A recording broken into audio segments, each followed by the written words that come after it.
Hey, everybody. We're live. Thanks for joining us today. We just came to bring you the top things that sellers need to know. And we're starting off with this month because, well, there's a pretty short window here for some sellers. And I think there's some really important things to know. We'll talk about buyers next week. But the big deal here is showing traffic has a pretty narrow window. So let's take a look specifically at this, right? There's a small window where sellers can actually capitalize on the kind of the end of the spring market, right? Yeah, and the interest of the buyers. Yeah, and the interest of the buyers, right? So this is Colorado State showing traffic through showing time. You can see the orange line is where we are today. So there was a huge slowdown for Memorial Day weekend. I No felt surprise. Felt it for sure. Yeah, for sure. We had like a lot of, very few orders at land title compared to what we were a week ago, right? It happens every year, right? You can see it year after year after year. People travel, they take some time off. Well, there's a good window for the next month where buyers are active. There's plenty there's not a ton for them to see right now, but there's enough for them to like get active, get homes under contract before July 4th. And July 4th is like the biggest cliff for the weekend. And it's actually like a long week. It's like a week, right? All the way until Thanksgiving. Yeah, because it's Tuesday this year. And so I'm hearing a lot of people are taking off Saturday, doing a 4-day weekend. Yeah, for sure they will. Yep, you're going to see it a lot this year. And I think that's really important. So people will be traveling, I think. People will travel. It's going to shut down for the whole week, 1st of July, right? Unless you're like ultra interested, right? So as a seller, don't list during July 4th, right? You really want to get your home on the market sooner than that. And so that's abundantly clear in the the interest for the next month. So we definitely wanted to point that out. All right. What about this one, Mandy? Number 2, average sales price is $1.1 million. Can you believe that in Boulder? Boulder County, detached single family home, average sales price is 1.1. It's only marginally down. So I was watching Barry Hoopy's video this morning, and nationally, average sales prices are only down by 2.3%. Here in Colorado, we're down by 2.4%. But remember, May was like the peak. Yes. Right? So if we're only down by 2.4% year over year from the peak, and our year-to-date numbers are up about 6%, right? Like this is a good sign. We're really in a healthy spot in the market. Now the attached numbers, this is where I put these in here today because they're up 4% year over year from the peak, right? Like attached has been really, really pushed because as it's gotten more expensive to borrow money, people have been forced into different product types, and attached has done remarkably well. I have a client right now who's like considering selling or buying or what he wants to do with his condo in Boulder. And he's like, it's gotten great appreciation. And I'm like, yeah. And it didn't take a dip. Didn't really take a hit in the past year. So.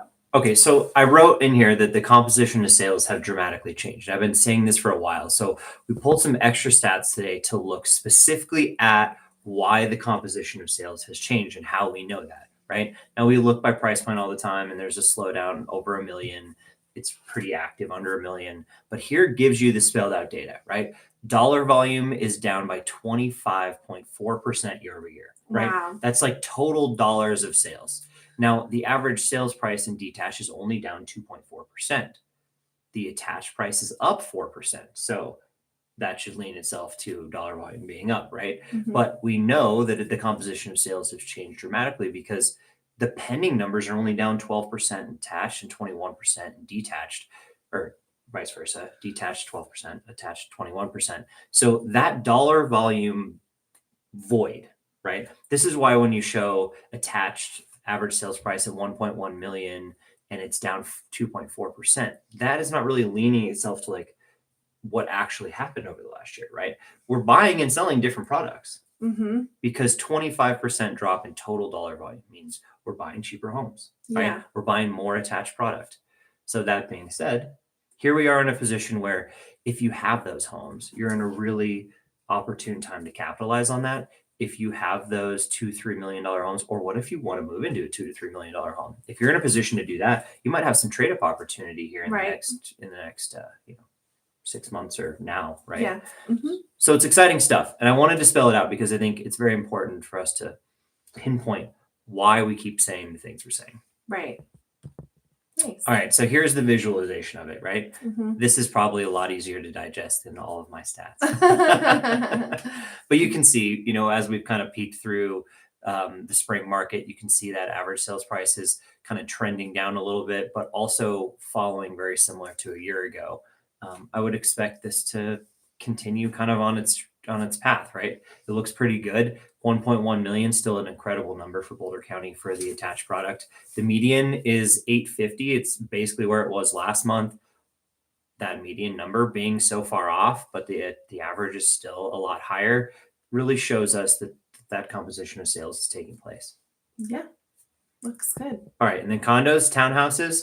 This is the one that, I mean, people are being pushed this direction, and with the appreciation in the condo townhouse market, you can really see it here. We're flat in average sales price, but we are just, I mean, there's just not enough inventory. We're struggling to put stuff under contract. There's not as many buyers out there, and it's really affecting the market here, right? You can see that median price there also is down quite a bit, but the average is not. So we're just kind of getting through it, right? This is over the last year, the market has slowed pretty dramatically. And so here we are kind of trying to work through it and understand what that means. But if you're selling an attached house, it's definitely a time to sell it. Yeah, agreed. Totally. All right, you want to give us the rundown on showings because this tells us the story. Yeah, so it's pending down from 13 to 11 month over month, right? Like that's crazy to me. Showings per listing 7.5 to 6.5 month over month. So we're seeing less showings. What do you Which think? is pretty normal in this type of year, right? Because the peak of showing traffic should be in April or May.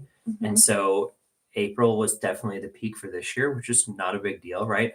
That means May had the highest amount of pendings probably, right? So here we are in a market that's really seasonal and it feels fairly normalized, when you look pre-pandemic times, right? 2018, 2019.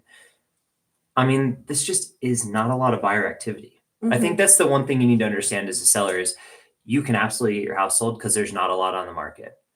Are you going to get 100 showings? No. You're probably going to get 13 to go under contract.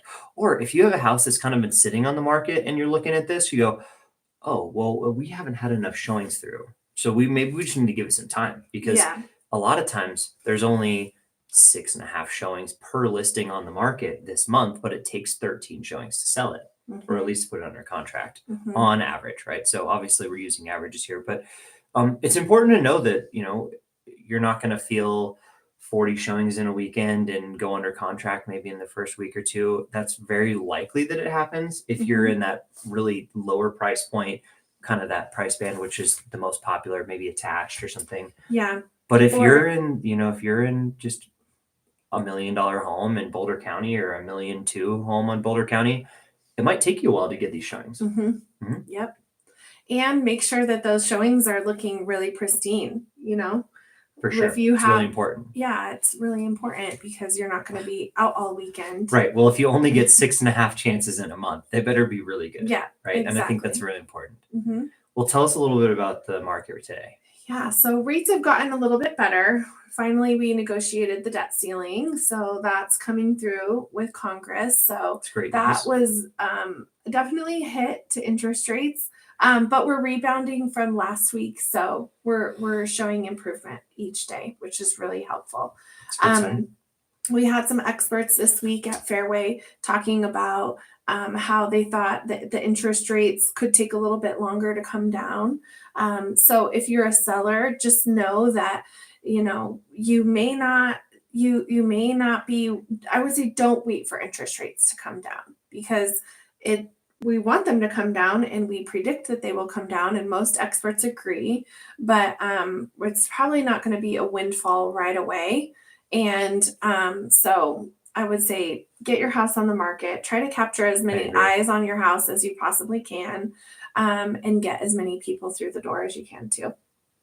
Great. Well, you heard it from us. So this is everything Boulder County. This is all of our First to Know stuff. So hot off the presses for you. Yep. If you have other questions, concerns, don't forget to reach out to us. I'm Anthony with Land Title. And I'm Mandy Pallone with Fairway Mortgage. We'll catch you next week. Thanks. Bye, everyone. Bye.